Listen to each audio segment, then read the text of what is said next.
वक्त एक बड़ी खबर आ रही है उत्तराखंड से। आपको बता दें, नैनीताल देवस्थानम बोर्ड को लेकर हाईकोर्ट में सुनवाई हो रही है। देवस्थानम एक्ट को चुनौती देने वाली याचिका पर सुनवाई की जा रही है। देवस्थानम बोर्ड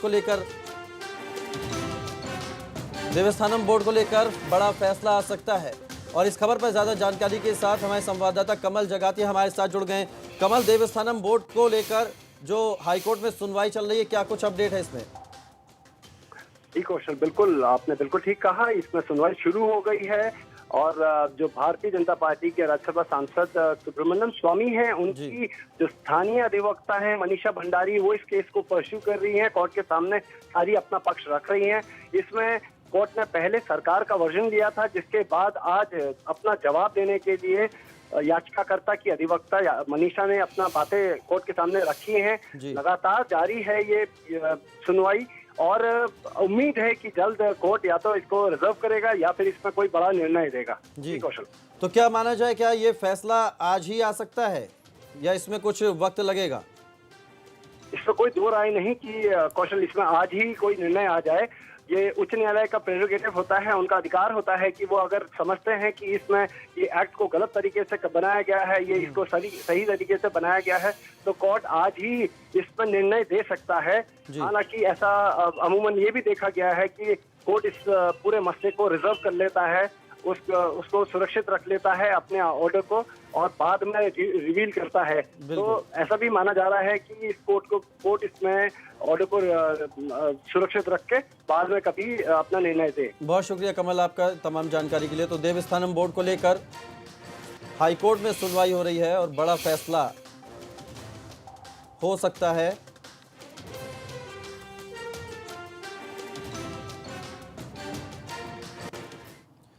देहरादून स्थित विधानसभा की बाहरी दीवार पर नंदा देवी राजजात यात्रा का चित्र बनाया गया है। उत्तराखंड की लोक संस्कृति को बढ़ावा देने और विरासत को संजोने के लिए ये कोशिश की गई है।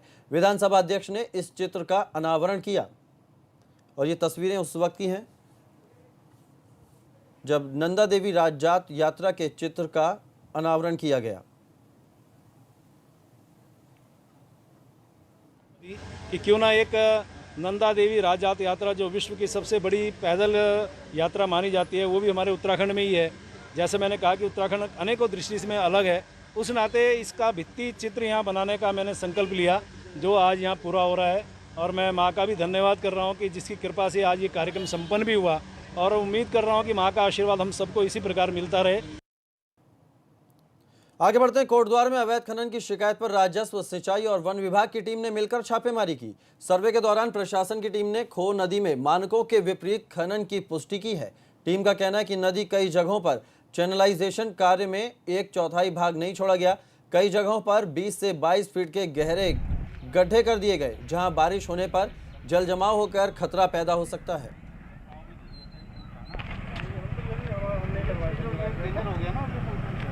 बना लो। जो मियाद है वो 30 जून तक की है, इनको जो अनुज्ञा जारी हुई है।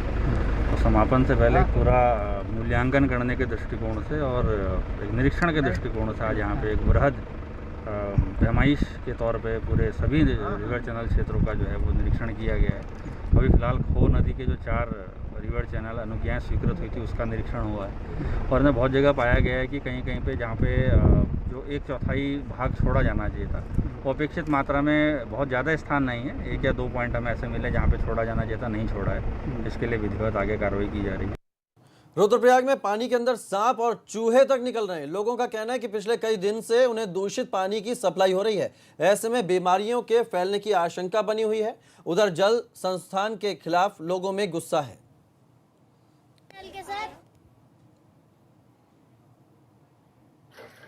और दूसरी तरफ जो ये जल संस्थान है, इनका इतना नकारापन यहाँ पे देखने को मिल रहा है। अगर हल्की बारिश हो रही है तो नलों से बिल्कुल गंदा पानी निकल रहा है और जिस दिन धूप रह रही है उस दिन नलों से जिंदा सांप निकल रहे हैं। ये काफ़ी मतलब जिस तरीके से अगर हम रुद्रप्रयाग की बात करें तो यहाँ पे 30,000 के लगभग आबादी है और इस तरीके से सांप और जितने भी ये जलीय जंतु हैं, इनका निकलना कहीं ना कहीं जो जल संस्थान है इसकी घोर लापरवाही इसमें है। मुख्यमंत्री त्रिवेंद्र सिंह रावत की अध्यक्षता में सचिवालय राज्य वन्य जीव बोर्ड की 15वीं बैठक हुई। बैठक में वन मंत्री हरक सिंह रावत भी मौजूद रहे। वन मंत्री हरक सिंह रावत ने कहा कि बैठक में राज्य के विकास पर चर्चा की गई, जिसमें रेलवे लाइन बिछाने, मोटर मार्ग, पेयजल योजना के कामों पर विस्तार से चर्चा हुई। वन मंत्री ने कहा कि नेशनल वाइल्ड लाइफ बोर्ड के सभी प्रस्तावों को राज्य वन्य जीव बोर्ड ने मंजूरी दी है। चाहे रेलवे लाइन हो, मोटर मार्ग हो, पेयजल योजना हो, केबल बिछना हो, इन तमाम कामों को गति मिली है। और सौभाग्य से लगातार पिछले 3-4 बैठकों में जितने भी प्रस्ताव स्टेट वाइल्ड लाइफ बोर्ड ने पास किए हैं, भारत सरकार से नेशनल वाइल्ड लाइफ बोर्ड ने सभी प्रस्तावों को मंजूरी दी है और उससे राज्य के विकास में तेजी आई है। जो पिछले बैठक में क्या जो एजेंडा था, उसमें मुख्य रूप से जो हाथियों की गणना थी, ये हमारा सौभाग्य है कि पिछले 3 वर्षों में 10% हाथियों की संख्या प्रदेश के अंदर बढ़ी है। कॉर्बेट टाइगर रिजर्व में बाघों की संख्या में इजाफा होता जा रहा है, मगर पार्क में जगह जगह उग रही लैंटाना घास की वजह से टाइगर हैबिटेट को नुकसान पहुंच रहा है।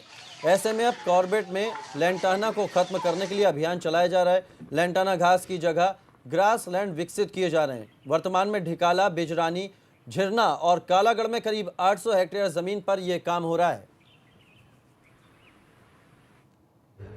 कॉर्बेट टाइगर रिजर्व में बाघों की संख्या और अन्य वाइल्ड लाइफ की प्रेजेंस को देखते हुए यहाँ ग्रासलैंड जो है कॉर्बेट की इकोलॉजी में बहुत ही महत्वपूर्ण रोल प्ले करते हैं। और जो हैबिटेट ग्रासलैंड हैबिटेट है वो बड़ी संख्या में हर्बीवोर्स को सपोर्ट करते हैं, जिस पे बड़ी संख्या के में टाइगर नंबर्स बढ़ने का जो एक मेन रीज़न भी कॉर्बेट में ये है।